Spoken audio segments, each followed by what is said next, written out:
पाकिस्तान का सहारा चाहिए उनको? ऑब्वियसली आई थिंक सो चाहिए। सीधी सी बात, न्यूज नहीं आती।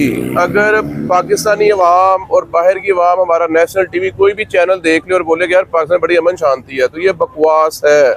500 वहाँ का 500 में उसने मेरे ख्याल से इतनी चीज़ें नहीं है, हम 2000 में इतने यहाँ नहीं ले पाते।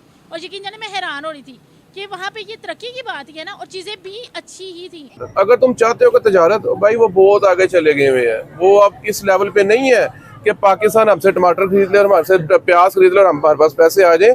भाई वो चांद पे चले गए हुए हैं, वो IT बेचते हैं अब। अच्छी क्वालिटी की थी, फिर देख के हम लोगों को हसरत हो रही है कि हम इंडिया में चले जाएं।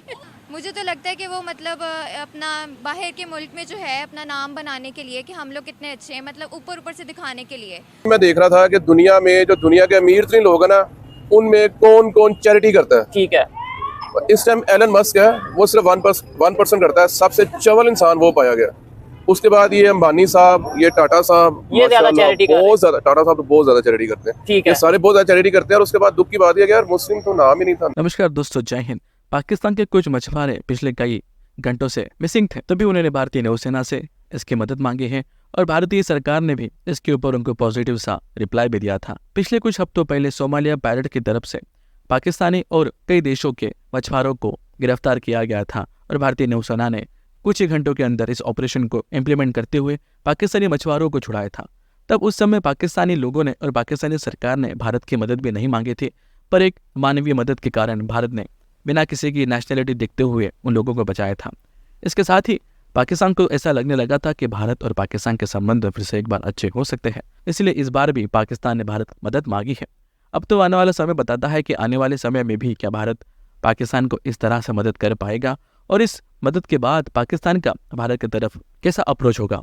क्या वो भारत को हर कोई चीज़ में कोऑपरेट करेंगे, है तो आने वाला समय बताएगा। पर इसके ऊपर पाकिस्तानी मीडिया ने काफ़ी रिएक्ट किया है। आइए देखते हैं इस वीडियो में पाकिस्तानी मीडिया का रिएक्शन। जय हिंद। हमसे बहुत आगे की इकोनॉमी है, 5वें नंबर की इकोनॉमी है, उनको हमारी मदद की जरूरत नहीं पड़ेगी क्योंकि वो खुद मुख्तार है। तो मदद की अगर जरूरत ना भी पड़े, ऑब्वियसली वो वैसे तो हमारी कोई भी मदद नहीं करेगा, कोई भी फायदा। पहले वो पाकिस्तानी मछुआरों को, सेलर्स को बचा चुकी है, 1 महीना पहले की खबर है। तो ये तो पाकिस्तान को चाहिए ना कि दोबारा ये क्यों हुआ है। अच्छा मुझे ये बताया ही नहीं, इंडिया से इतनी नफरत क्यों है? नफरत हम कह रहे हैं मदद भी ना लो उनसे, हालांकि हम इस वक्त बहुत ज्यादा जरूरत में है। जिस तरह वो हमारे मुसलमानों को इंडिया में मार रहे हैं, तो इस लिहाज से हमारा नहीं बनता कि हम उनसे मदद लें, क्योंकि वो बिल्कुल, और मॉस जो उन्होंने गिराई है उसके बाद तो बिल्कुल भी नहीं बनता। वहाँ पर मुसलमानों की तादाद पाकिस्तान से ज़्यादा है। जी ज़्यादा है, लेकिन वो कि मुसलमान पाकिस्तान क्यों नहीं आते? ये तो इस्लामिक जमहूरिया पाकिस्तान है, अगर वहाँ से वो इतने तंग है तो वो तो उन्हीं को चाहिए ना, क्योंकि उनकी इकॉनमी अच्छी है ना। अगर इकॉनमी यहाँ की अच्छी हो जाए तो वो लोग यहाँ पर भी शिफ्ट हो जाएंगे। इकोनॉमी वहाँ की अच्छी है, इसलिए देखें उस इकोनॉमी का क्या फ़ायदा जहाँ पर उनके रहने वाले लोगों को ही सहूलतें नहीं मिल रही हैं। क्या वहाँ पर मुसलमानों को तालीम नहीं मिलती?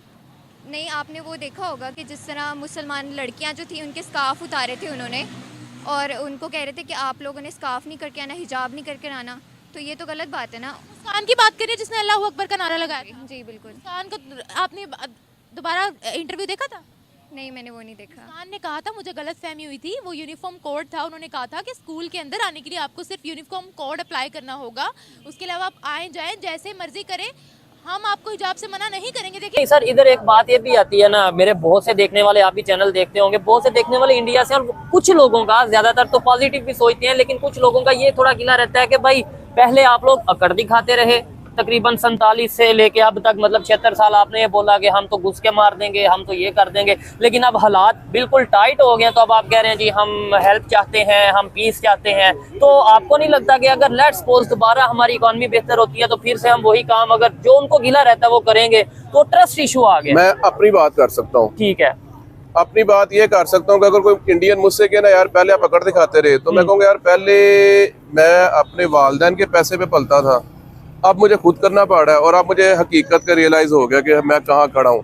सो I am ashamed and I am sorry. तो वो मतलब जो वालिदैन के पैसे पे पलते रहे, अगर पाकिस्तान के सेंस में देखा जाए, पहले अमेरिका हमें फंड करता रहा और अब जो अपने ऊपर कुछ आया है, समझदारी की बात है। ठीक है, क्या समझते हैं? जो सॉरी से सीटो सेंटो जो हमने साइन किया हुआ है ना, वो पाकिस्तान का बेड़ा गर्क करने वाला मुआहदा। ठीक है, 54-55 में जो हमने सीटो सेंटो, और उन्होंने कहा नहीं भाई और हम किसी भी पाकिस्तानी आवाम कहती है कि जिस जर्नैल ने वो सीटो सेंटो किया वो बड़ा ग्रेट है। अच्छा। तो मैं कहता हूँ कादा ग्रेट यार, वो बेड़ा गर्क कर गया हमारा। नहीं, वो ये भी कहते हैं ना, मतलब हमें जो बताया जाता है कि भाई स्टार्ट में हम एशिया के टाइगर कहलवाए जाते थे, बड़ी तेजी से डेवलपमेंट की तरफ जा रहे थे, इंडिया में वॉशरूम नहीं थे और यहाँ पे जो सा बड़ी डेवलपमेंट हो रही थी। ये नहीं पता कि वो फंडिंग के पैसे, मतलब वो डॉलर आ रहे थे अमेरिका से और उससे थोड़ा सा हम डेवलपमेंट की तरफ जा रहे थे, लेकिन उन्होंने अपनी बुनियाद को शायद मजबूत किया।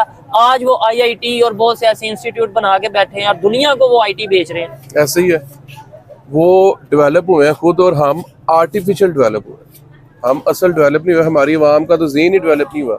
अब एक जंगली है, वो जंगल में रह रहा है, आपने उसको जंगल में घर बना दिया है, उसकी सोच चेंज नहीं की।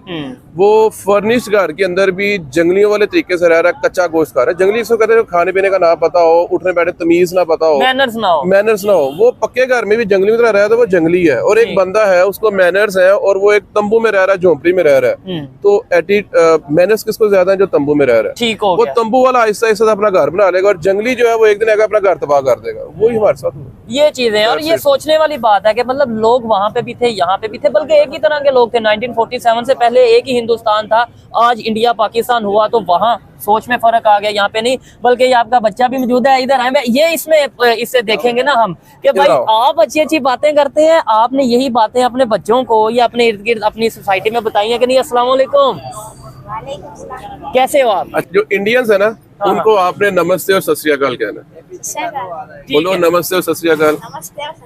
जबरदस्त। These are greetings। अच्छा, बिल्कुल ऐसे यार। सबसे पहले तो मुझे ये बताओ कि यार ये इंडिया वाले मेरे ख्याल से अच्छे नहीं है। घूम के देखो मुझे ऐसा उधर देख के, क्योंकि हमें तो यही बताया जाता है। आप क्या कहना चाहोगे?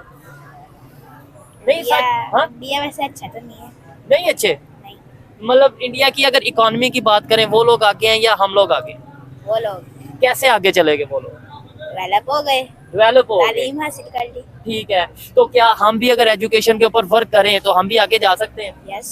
और वैसे अंदर से वो क्या हो रहा है कुछ पता नहीं है। और ऊपर से दिखाने के लिए किया है। उन्होंने, इंडिया ने बैन किए हुए हैं पिछले दिनों प्याज और वो ये वगैरह इशू चल रहा था, तो उन्होंने जो पाकिस्तान से वो एक्सपोर्ट करते हैं उन्होंने बैन की हुई है। ये भी है, वो हमें हर तरह से डेट पहुंचा रहे हैं हमारी इकोनॉमी को। उन्होंने स्पेसिफिक हमारे लिए बैन नहीं की थी प्याज की एक्सपोर्ट, वो उन्होंने पूरी दुनिया के लिए बैन की थी, क्योंकि उन्होंने अपने मुल्क में जो अनियन की प्राइसेस और जो शॉर्टेज हो रही थी उसको ओवरकम करना था। इमीडिएटली अगर वो उसके मफाद के लिए काम कर रहा है तो ऑब्वियसली उसका स्टेक तो कश्मीर ही है, not for the persons of Kashmir और मुस्लिम्स।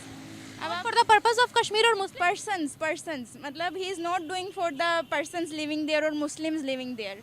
अच्छा, यानी स्टेक इस कश्मीर के, वो चीज़ उसको कर लें। कश्मीर में तादाद तो ज़्यादा मुसलमानों की ही है ना, और अगर आप मेरी बात सुने, वहाँ पर जो बजट नाफिज होता है, वहाँ पर जो फैसिलिटीज़ होती है, क्या वो ये चीज़ अनाउंस करते हैं कि ये हिंदुओं के लिए है, ये सिखों के लिए है और मुसलमानों के लिए नहीं है? At time of distribution basically तो कश्मीर की जो बॉर्डर लाइन थी वो पाकिस्तान में इंक्लूड हो रही है। कश्मीर ने कब हमारे साथ पेपर ऑफ एक्सेशन साइन किए थे? कश्मीर ने कभी। अस्सलाम वालेकुम व्यूवर्स, मैं आपकी होस्ट निम्रा, आप देख रहे हैं मेरा यूट्यूब चैनल। आज हम बात करने वाले हैं एक